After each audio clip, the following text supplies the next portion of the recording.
Wow, IAAFA 2023, 18 years on and bigger and better than ever.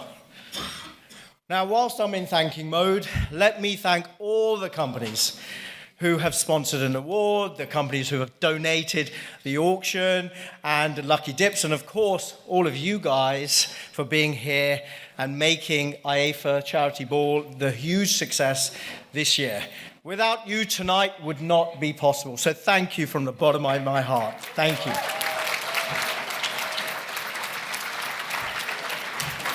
Now, many of you know, but I set up the International Academy of Advanced Facial Aesthetics as a non-profit organization in 2005 with two main objectives in mind.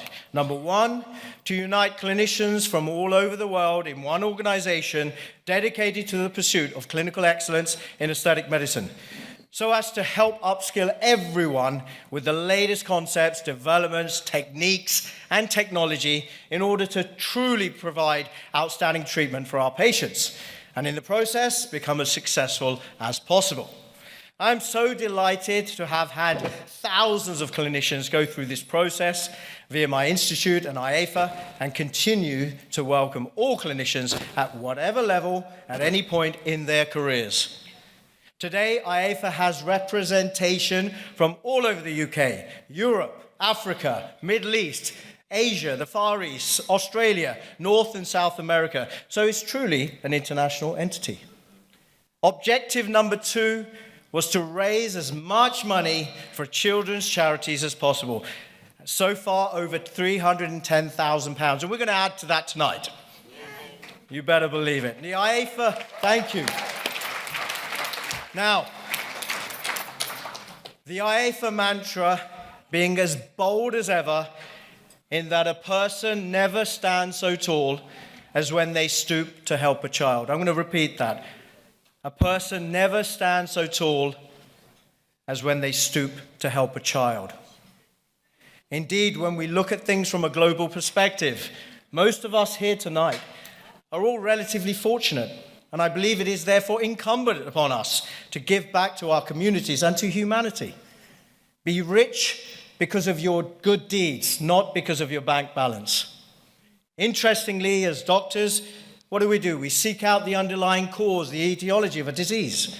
One of the most awful, life-threatening diseases is a cancer called greed. This toxic, negative attribute of human nature is very, very contagious. It's a catalyst that drives people to commit despicable crimes and atrocities, and is the main precursor to hatred and fear.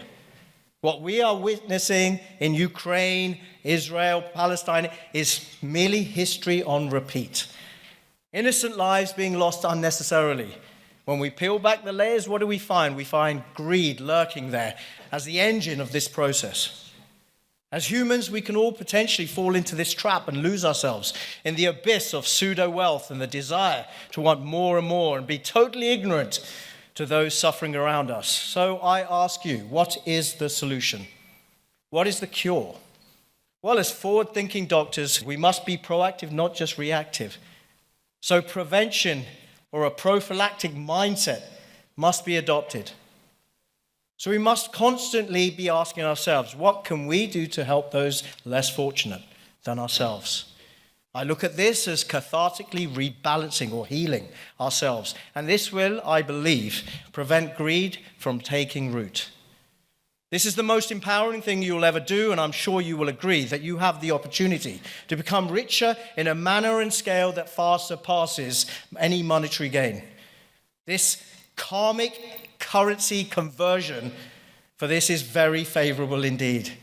So tonight I will be asking you to cathartically rebalance yourselves. Bringing this back to home, let me tell you a story close to my heart of a remarkable woman I met in 2005, the same year I set up IAAFA.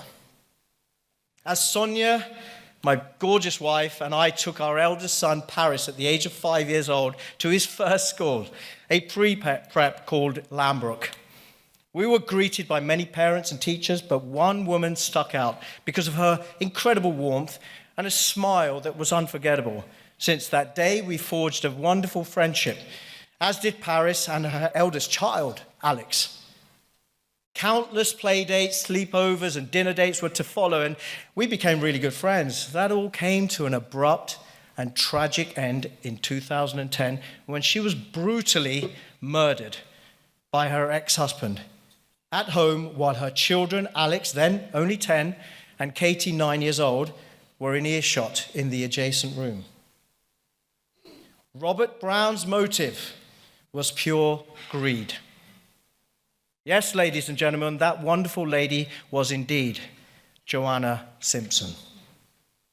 As you know, our chosen charity, therefore, this year is the Joanna Simpson Foundation.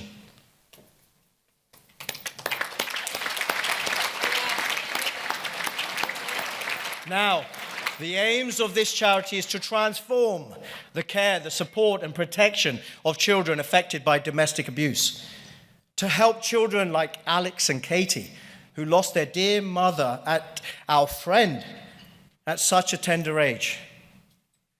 We are indebted to the incredible Diana Parks, Joe's mother, who's here tonight, who set up the charity in memory of her daughter. Thank you, Diana. And you know, Prime Minister Rishi Sunak has awarded Diana Parks with the Daily Points of Light Award for her endeavours. I am delighted. You know, ladies and gentlemen, I am absolutely delighted that close by her side was and is to this day Hetty, Joe's best friend, who is also a patron and has worked tirelessly for the JSF.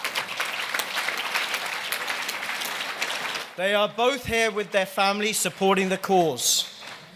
Can we have a big round of applause for these amazing people?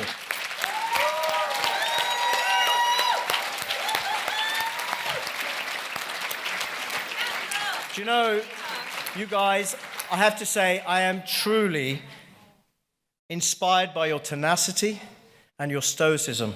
And I'm confident that tonight, our wonderful guests here tonight will show you their appreciation by supporting the foundation in due course. Finally, I must thank my amazing team, Dr. BK.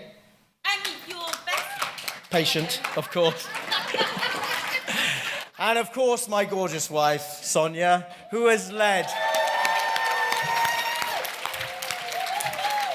Sonia has led the team IAAFA with Zaina and Nicola close by, doing an amazing job to help produce the best IAAFA to date.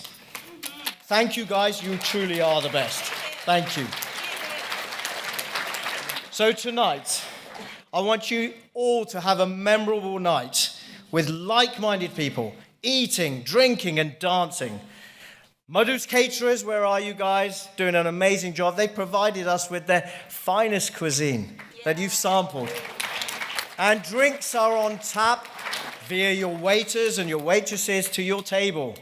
And you know what? After IAAFA award ceremony, I've provided you with an open bar with the whole host of beverages and cocktails on the house. So, let your hair down and have an IAAFA ball of a time. Thank you.